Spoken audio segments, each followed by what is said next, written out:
Bienvenue sur ma chaîne favorite pour le prochain Ballon d'Or. Lionel Messi ne démarre pas, avec des pronostics positifs pour le trophée The Best, dont les finalistes viennent d'être annoncés.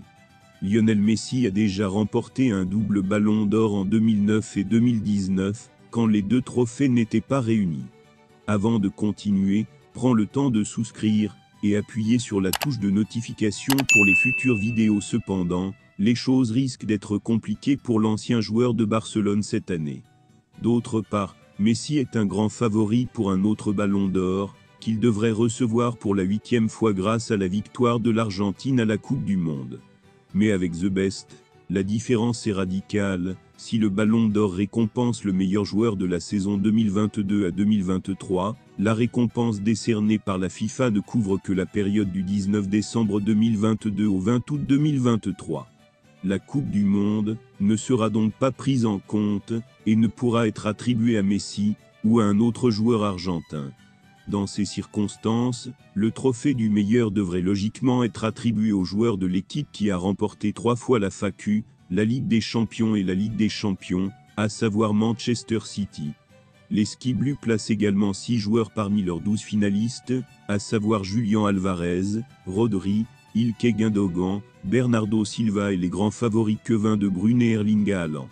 C'est pour ça que Lionel Messi ne joue qu'au PSG et à l'Inter Miami pour remporter le plus beau trophée.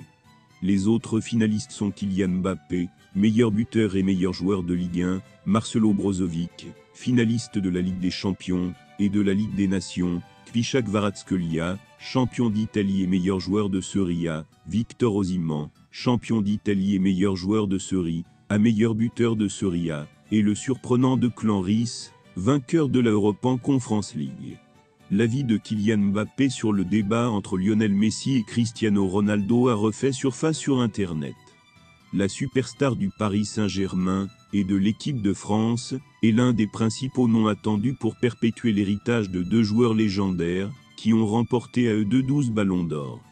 On sait que le joueur de 24 ans a grandi en idolâtrant Cristiano Ronaldo, que beaucoup de ses posters étaient accrochés au mur de sa chambre, et qu'il voyait constamment des photos de lui idolâtrant Cristiano Ronaldo, comme il était jeune. J'ai rencontré l'icône portugaise à l'âge de 14 ans, lorsqu'elle portait le maillot du Real Madrid. 10 ans plus tard, Mbappé était le coéquipier de Messi au PSG, et l'affrontait lors de l'une des plus grandes finales de Coupe du Monde de l'histoire, entre l'Argentine et la France. L'ancien monégasque a admis que grandir lui avait fait prendre conscience du talent de Messi. J'adore Cristiano, et j'étais une grande fan de lui quand j'étais jeune, mais j'ai aussi commencé à étudier Messi parce que si tu es un grand fan de Cristiano, si nous, alors toi jeune je ne comprends pas à quel point Messi est bon, parce que tu aimes Cristiano. Abdou Diallo, ancien coéquipier de Mbappé au PSG, a déjà exprimé sa position sur le contraste entre Messi et Ronaldo en déclarant « Si vous évoquez Lionel Messi contre Cristiano et Mbappé, j'en discuterai au moins avec toi pendant 1 heure. » Mais même s'il respecte les exploits de Messi et Ronaldo, qui ont dominé le football pendant 15 ans, Mbappé veut suivre sa propre voie.